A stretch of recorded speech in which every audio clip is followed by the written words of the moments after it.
All right, I'm gonna continue unit testing.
Native values so you can properly compare them.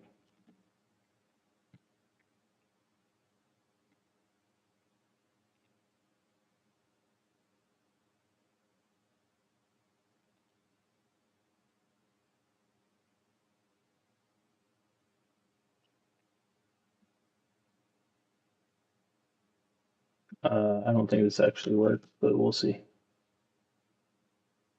Well, it does. The default compare sees that it's a struct and then it uses the value type compare or something like that. Cool. Let's run them. All pass. Check our code coverage.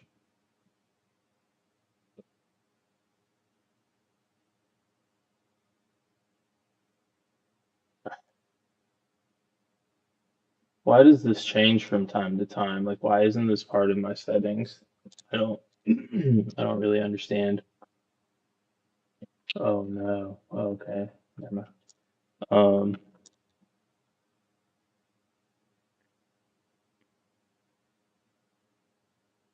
Yeah, I don't really get it. I don't like these columns. I just want to know if it's covered. I don't care about lines. I care about blocks. Um. Cool. Got our coverage. Um, however, the whole one of the whole things we were doing there was that you shouldn't be able to say null, non-nullable struct. So var struct equals new. Right. You shouldn't be able to say argument null in line throw with null. Extra. This should just straight not compile. And so how do we test that? And actually, this is my first time doing this. So I was working on something else yesterday. Yesterday, 2 days ago, yesterday, I think. Roslyn analyzers have C# script.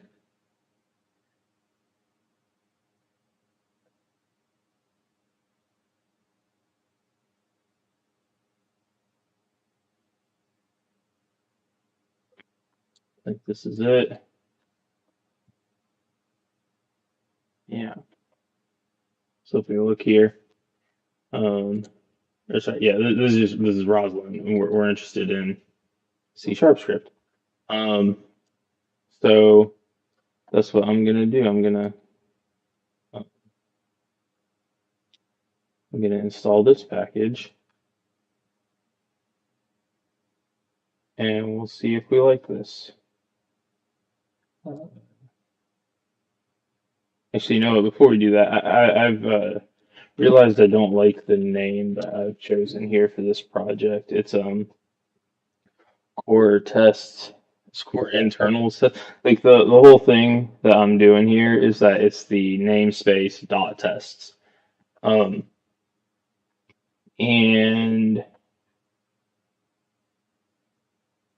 this isn't the namespace. This is the thing dot test. But maybe this makes sense. But this only really makes sense if I also had like oddtrotter or core internals or something. Um, but I don't. So I think dot tests, dot internals, um, actually makes more sense probably. So I'm actually going to change that here.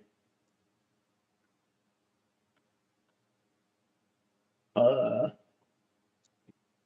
yeah. So in here, let's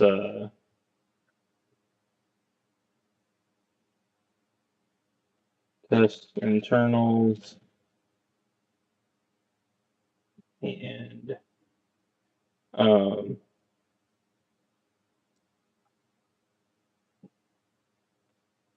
in our solution file, we can use Notepad.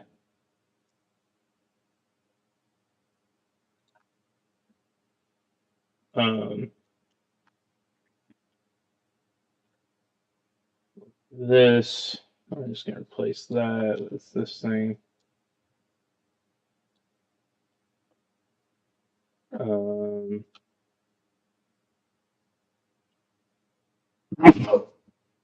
Yeah, so we just have the three. Great. Now, I think when we pop this open, yeah, it's going to reload. We just reload that, and then we're going to rename it in here to be correct.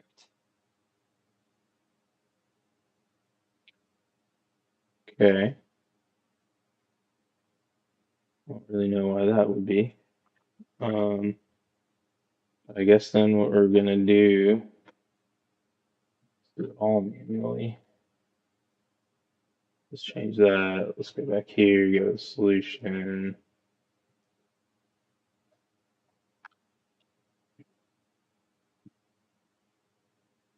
Change that. Yep. Reload. Close this out. All right, we found that now. Got that, and then now the test should show up here. Cool. Ooh. What is the matter? Maybe it's just not built. No. Oh, yeah. Nice, nice, nice. What a mistake. Okay. Now we're good.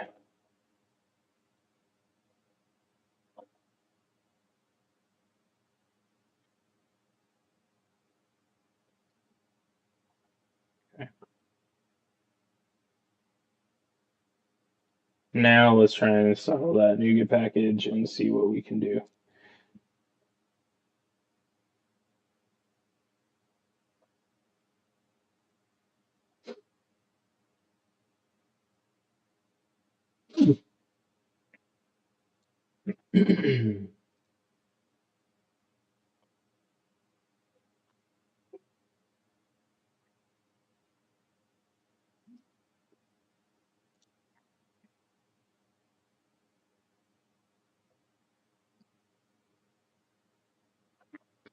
Okay, so I want to talk about this.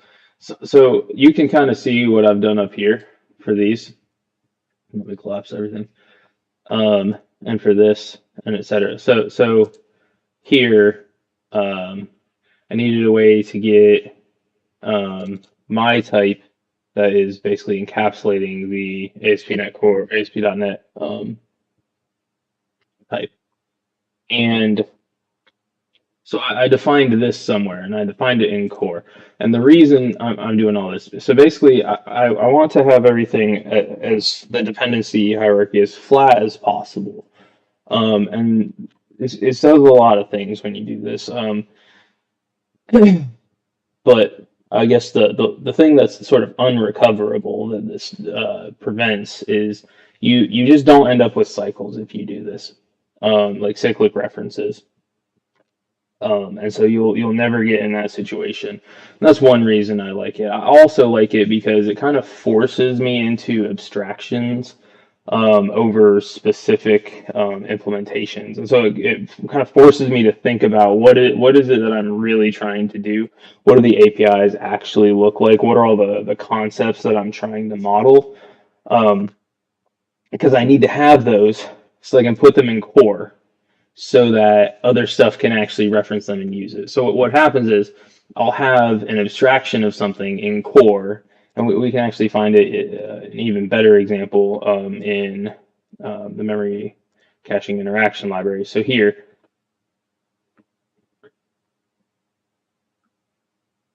well, I'm wrong that we'll find a better example because I didn't actually do it here. So what I should have done, so this is actually me not playing by my own rules. So the to-do list service, which is on this screen right now. This uses a memory cache, and um, everything else in this class doesn't care at all about any other dependency. It could all go into core here, and core has, well, it depends on a different core. But yeah, it doesn't have anything. Um, and so if instead of using the memory cache from the NuGet package, from the extensions package, if instead I decided what I think a cache looks like, and then I created an interface for that, and I put it into core, then in memory caching interaction library, I could have the partitioned memory caching memory cache implementation in here. And it could do all the things it needs to do using iMemory cache and be all smart and stuff. Um, and take advantage of whatever the extensions package is giving me. And then this class, the to-do list service, instead of a memory cache, could simply depend on that interface that I've defined. And so I could have all of this code in here, not depending in any way on the extensions package. And so I can basically have almost all of my logic sitting in core and not dependent, having any hard dependencies on anything. And then at the top level, when we get to like the actual service here, oddtrotter portal, for example, that's when we use a bunch of factories and stuff to mash it all together. So portal is going to have references to all the things that we actually use at runtime when we deploy the service.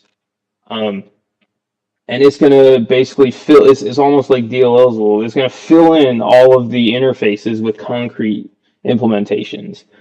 And so it makes it really separated. It uses physical separation when things are physically separated.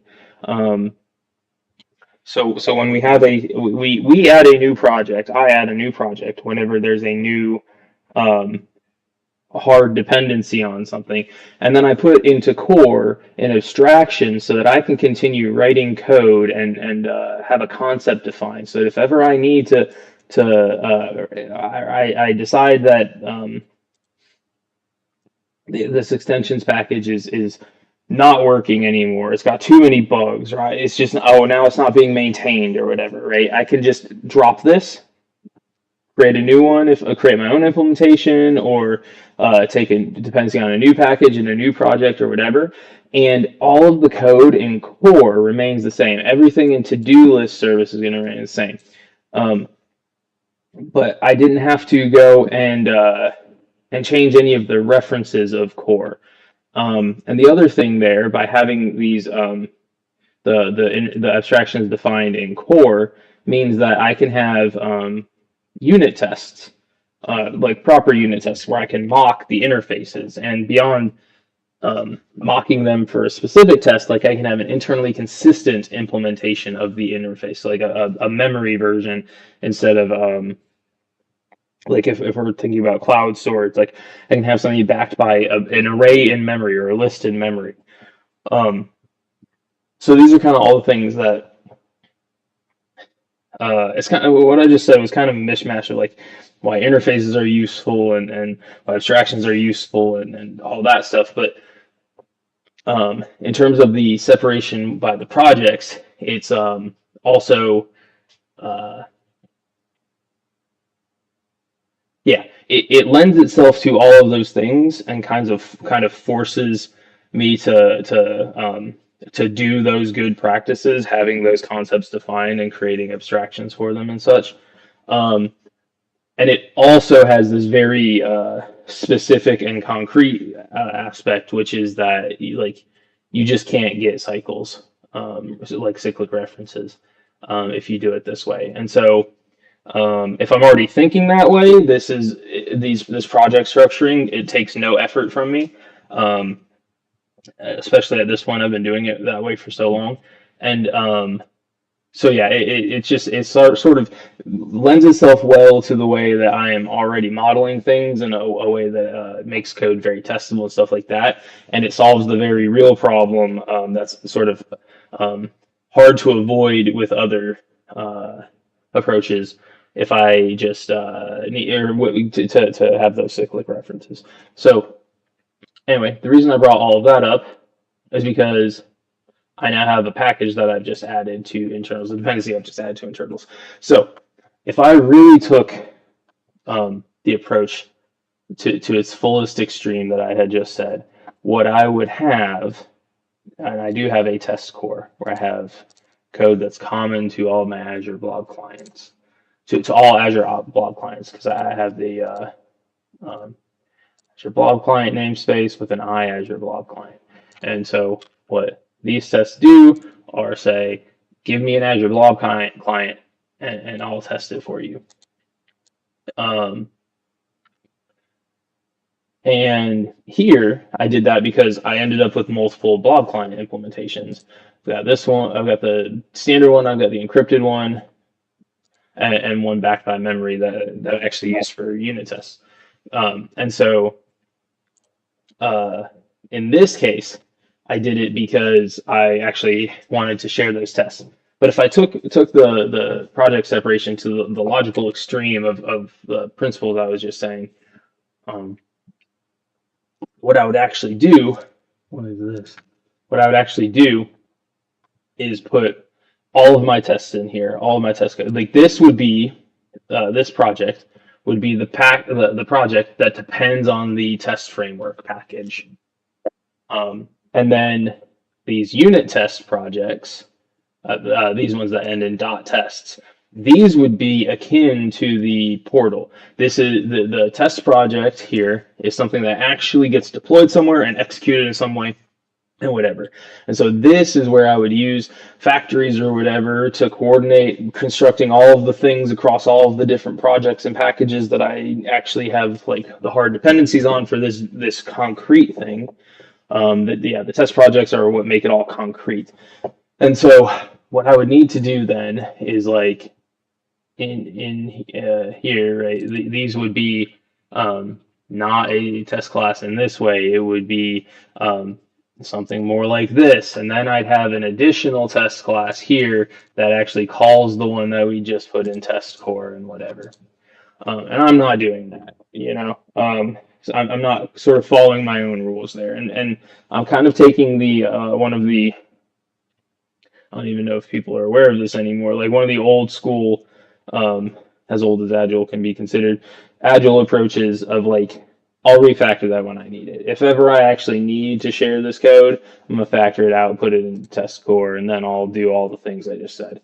Um, and until then, I don't really see a need for me to add the extra steps.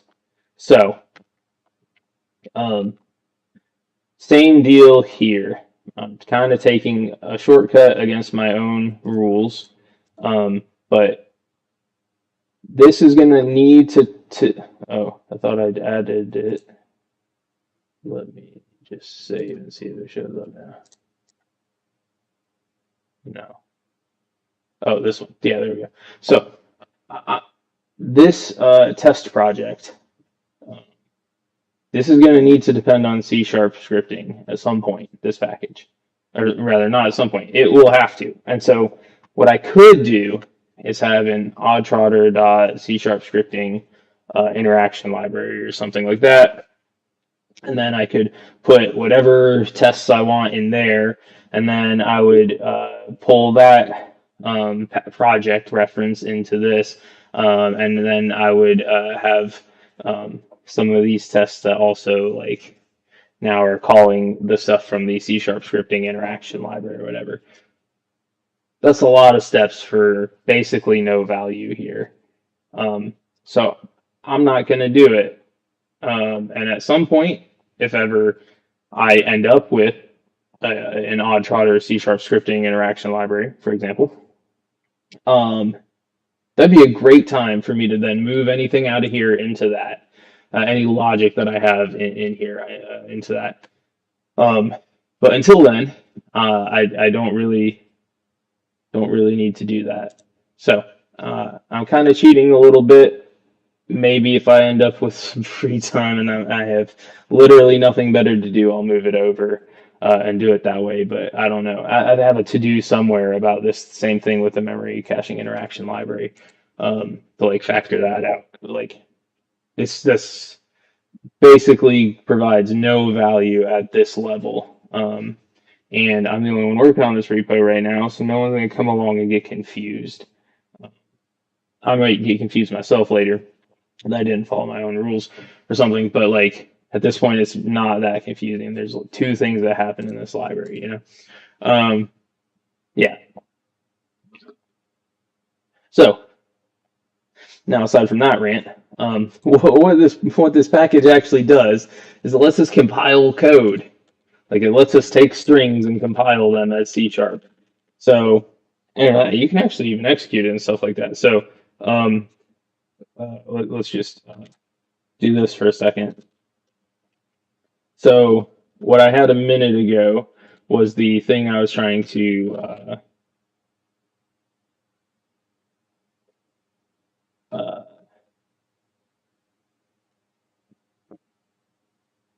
that I was trying to say shouldn't compile, and so now we actually want to assert that. So struct equals new mock struct 42, and now we should say argument online throw null as struct, and this should not compile.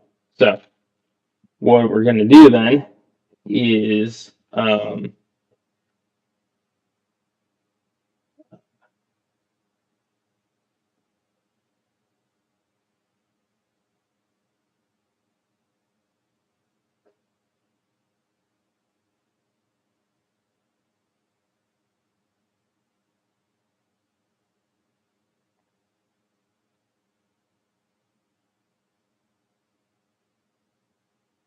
yeah, C sharp script.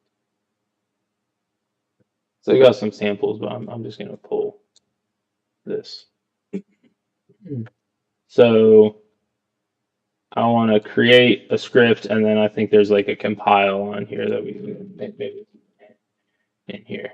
Um, I don't know. Doesn't matter. Um, if I remember from the other thing I was doing, that's what we're doing. So we're gonna say C sharp script. We're gonna use the namespace,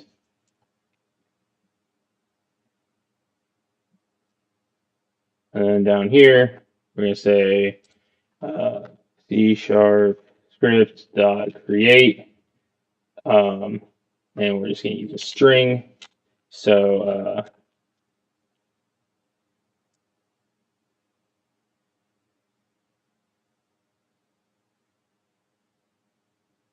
and we're gonna copy this stuff into here, and now we're gonna compile create from the code, and then we're gonna say script dot compile. And this will be compiler output. And let's just see what happens here. So we're actually going to use the debugger. Let's explore.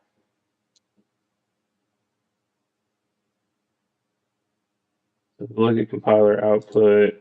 What do we have? Can't find mock struct and can't find argument null inline. Got it.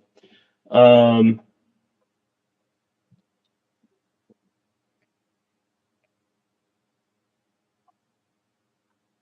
don't really know. Public static class foo. Maybe if we do this, um, namespace bar, maybe I don't know.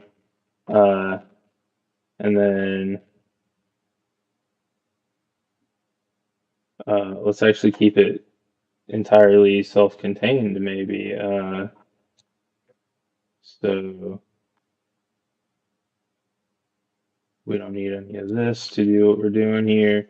And then argument null inline, yeah, so using system. Let's see what happens now.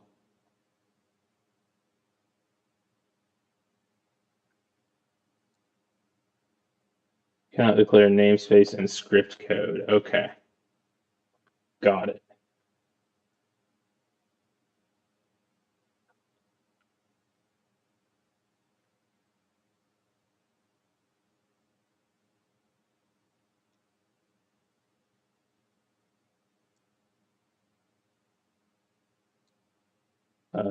Now it's going to complain about system argument null inline. So let's just double check that it does. Yeah, it's not contain a constructor.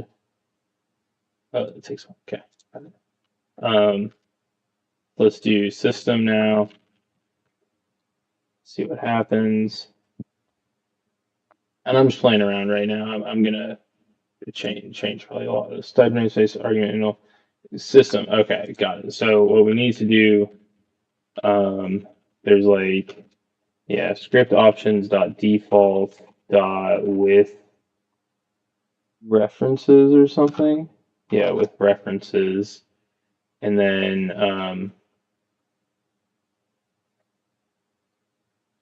yeah, we can do an assembly.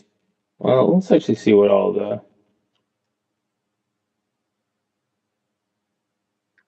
the options here. So an array of metadata references. I'm guessing that's actually a thing that Roslyn introduced. So yeah, here type of argument null inline argument null inline dot assembly.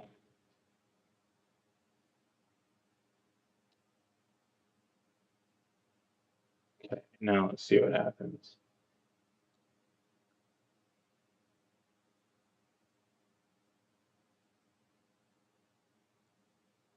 Okay, inaccessible due to its protection level. Oh,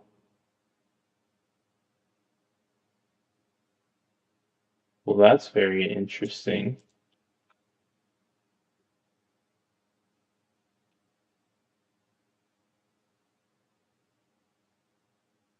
Add imports.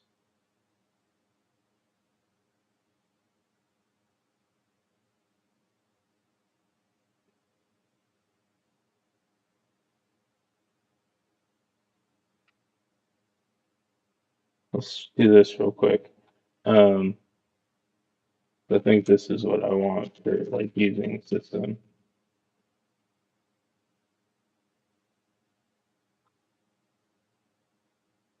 Um, let's try that.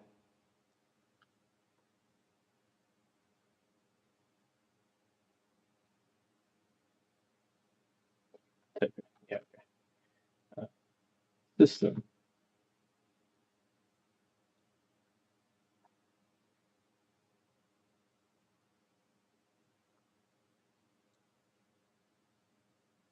Okay, good.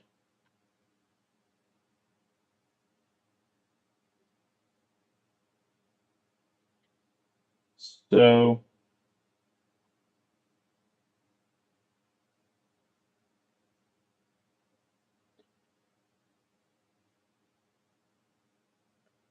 yeah, internals visible too.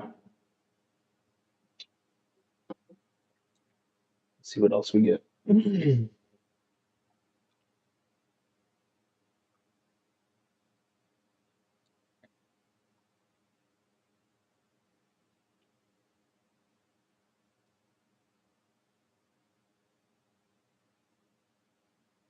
Just gonna Google it real quick.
I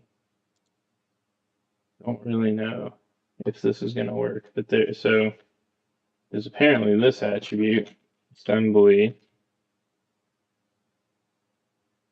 ignore access.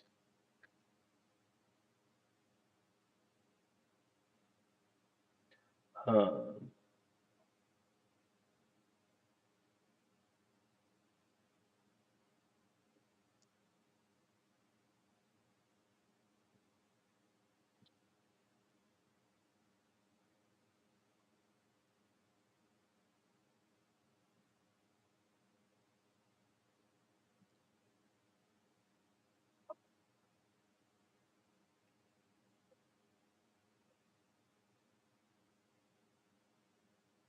okay,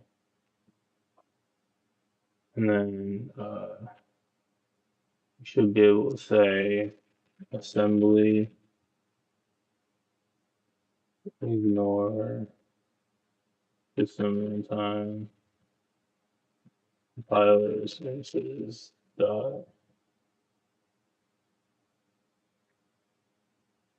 ignore access, x.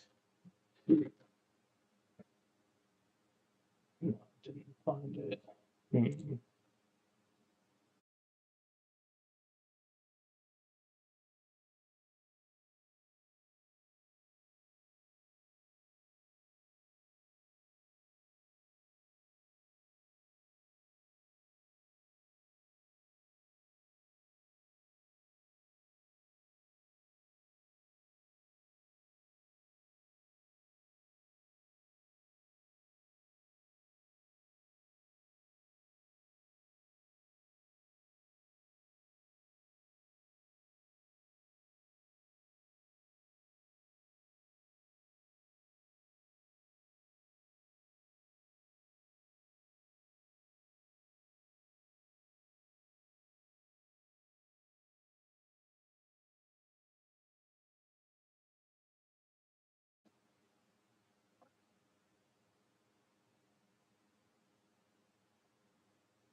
There we go.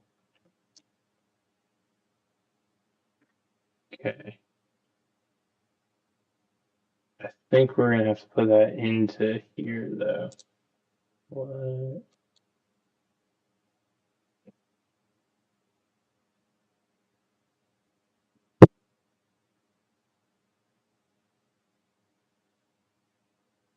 Yeah. And I'm gonna guess C# script doesn't actually support that. But we'll find out.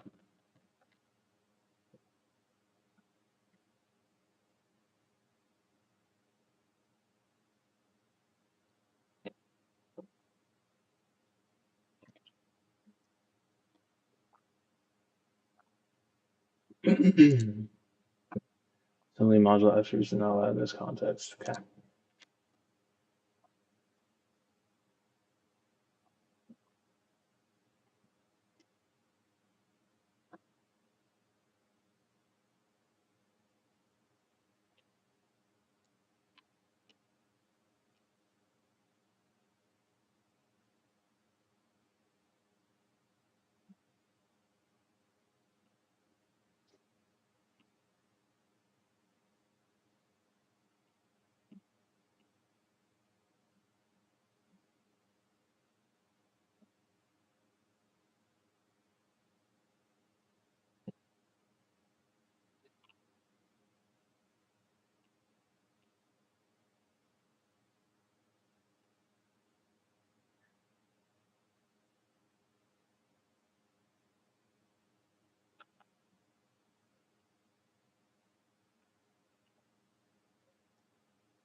So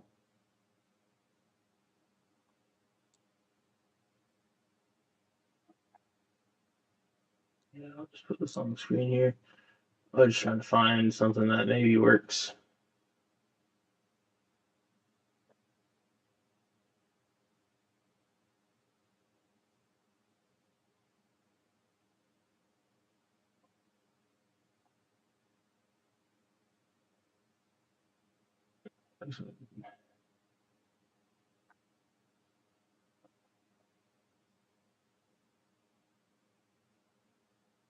Strong name provider.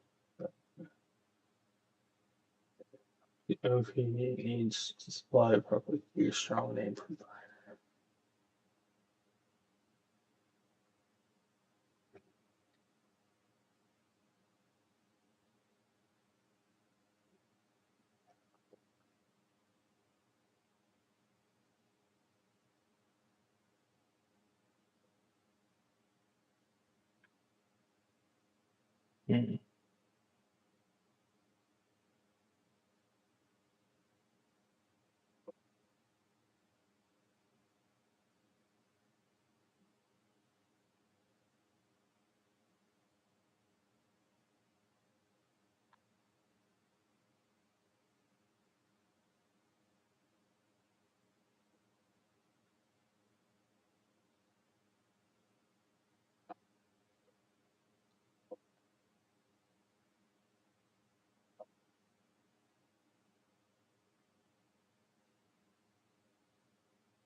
Hmm.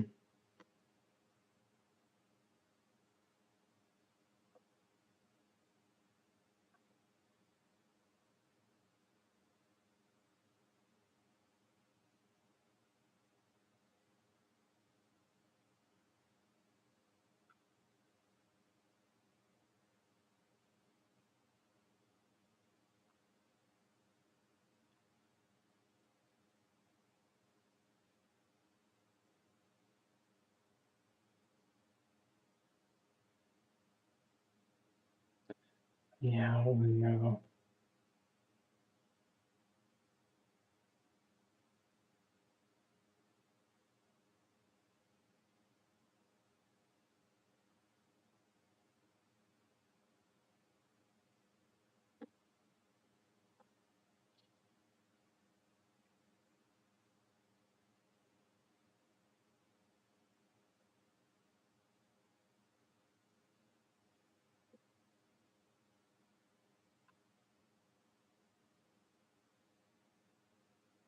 Yeah,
not really sure how else to ask this question.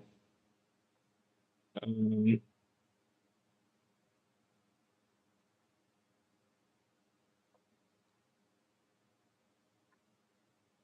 oh,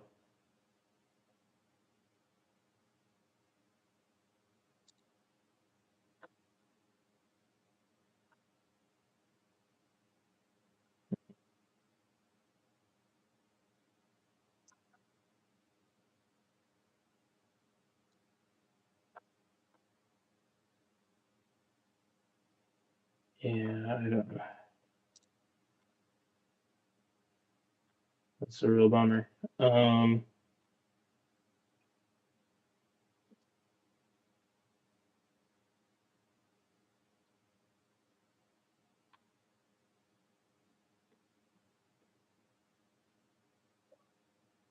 oh, configure.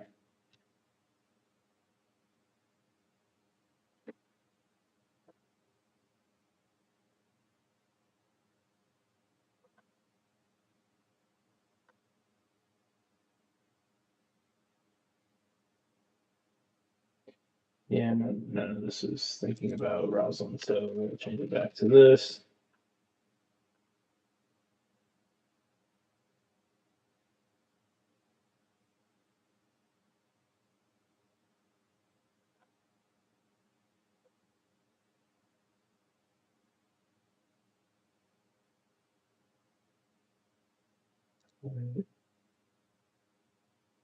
Space accessibility markers.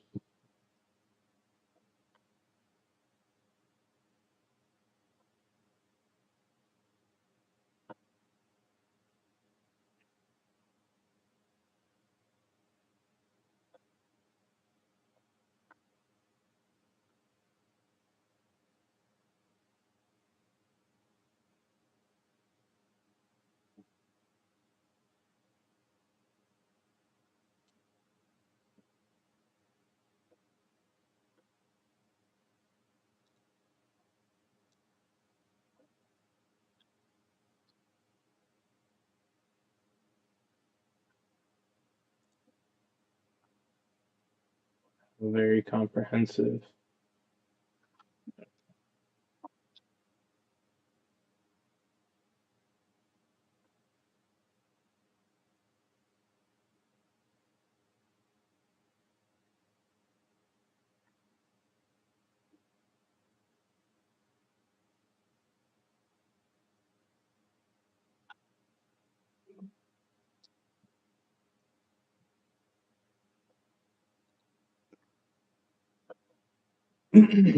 Hey, this is my question. Oh yeah, we already saw this, but they didn't answer this question. Okay.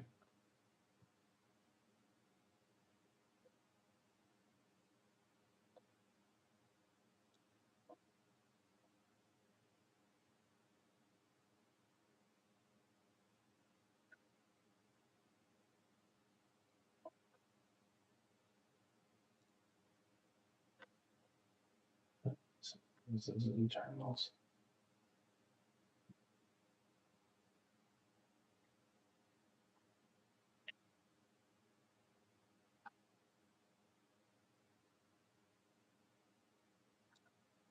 This is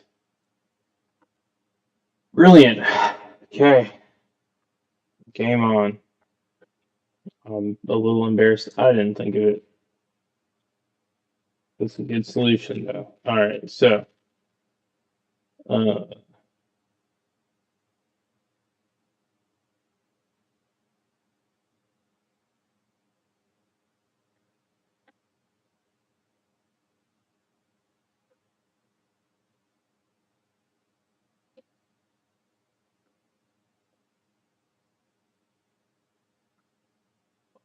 how dumb do I want to get with this?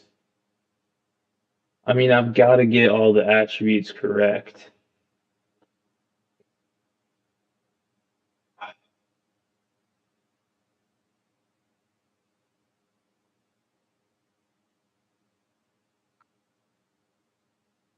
Yeah, I mean,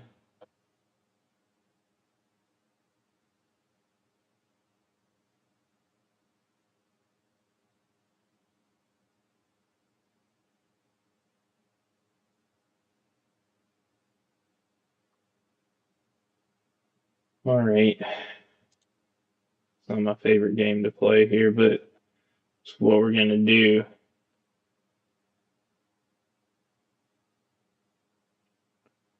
We're gonna add this by as a reference, as a link, and then we're gonna define. Uh, oh no, I forget how to even define a compiler directive these days.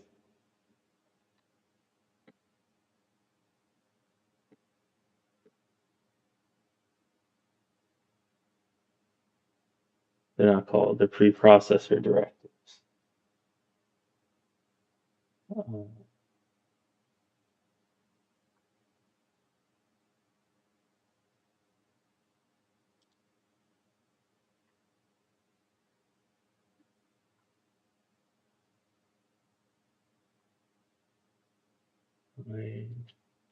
preprocessor directives. Find constants.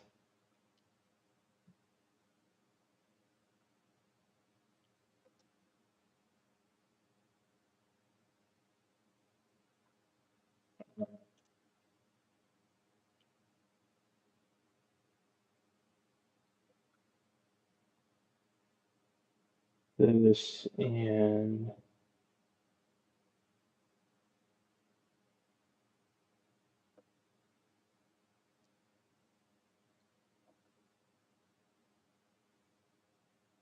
we got that since that's wrong. So like this, and then follow it by oddtrotter test internal. And so now in here, oh, let's go ahead before I forget it even exists.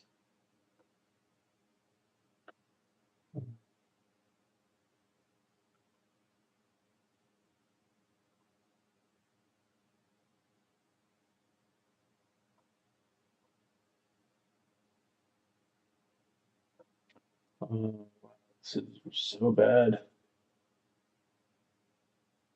Um, okay.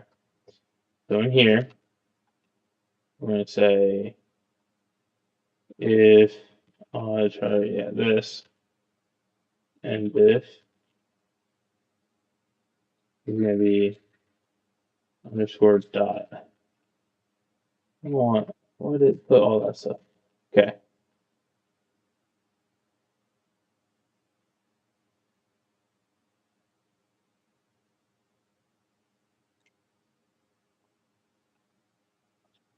At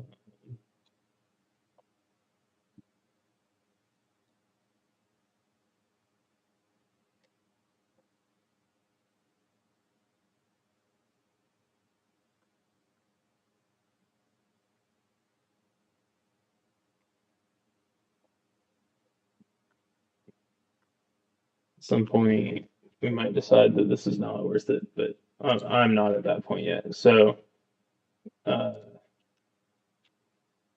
if oddtrotter and if or no, else and if, okay, great. So,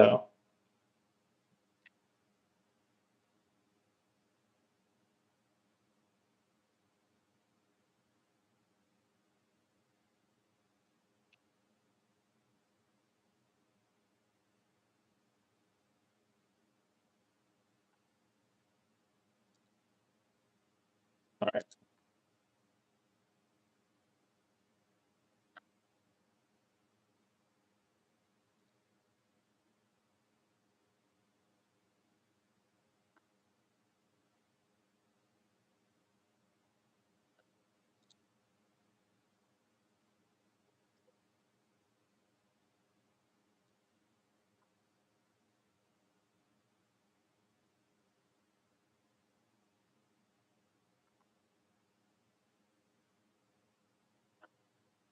okay.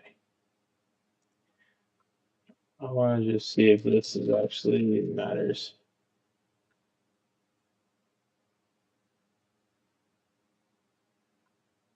Yeah, it does matter. Um, oh, but this is just the dumbest things. Because what I can do here is say using static argument null inline equals low. Yeah, I forget how it does it, but you know, actually let me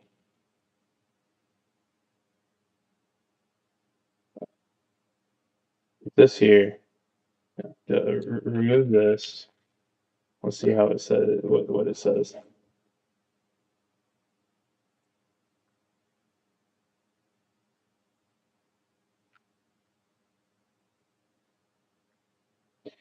Yeah.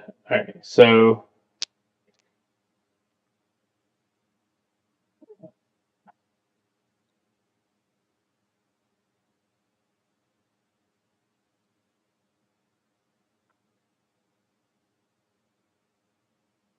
we sharp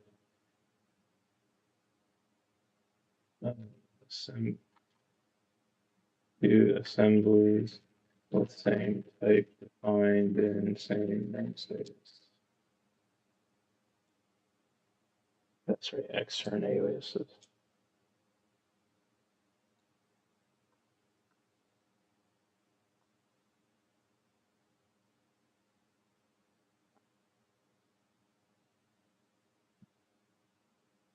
So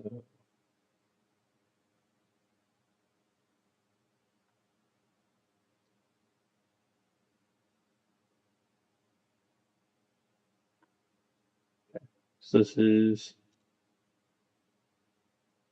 using oddtrotter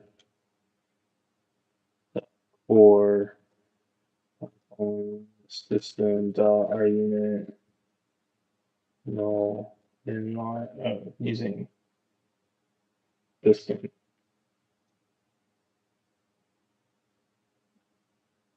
Oh, that's the whole issue. You got to define the alias directive.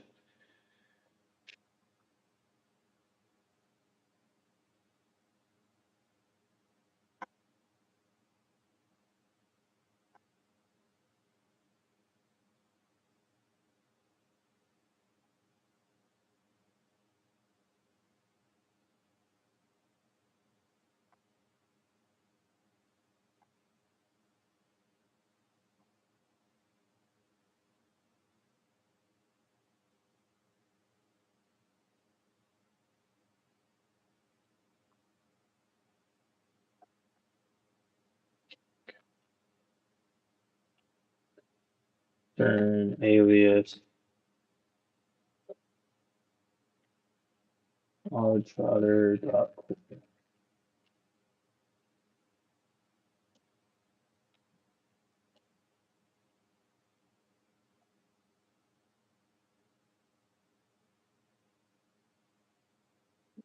external. Huh?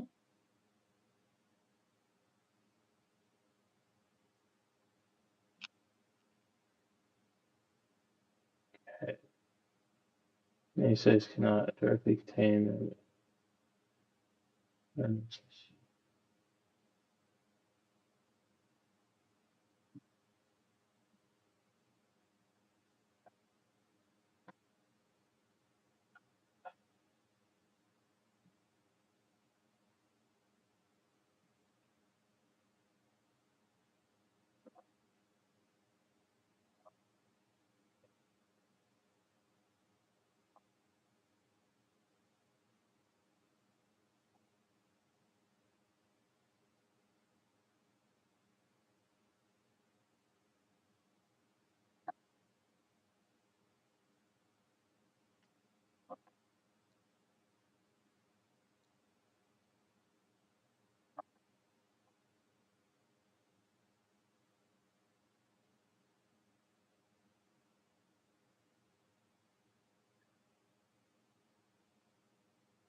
Uh,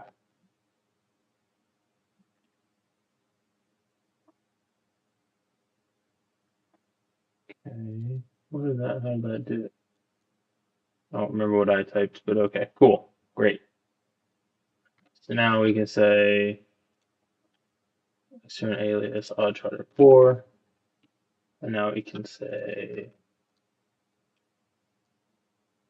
using static argument null inline equals oddtrotter system dot argument null inline. Huh. Used to the oh no problem. That's what I meant anyway. Namespace. What?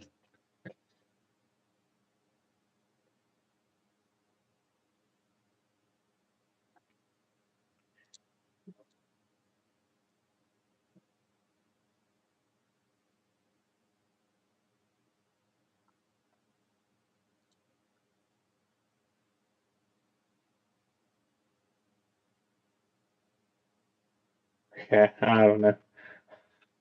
That's all I'm doing for today. I'm gonna have to figure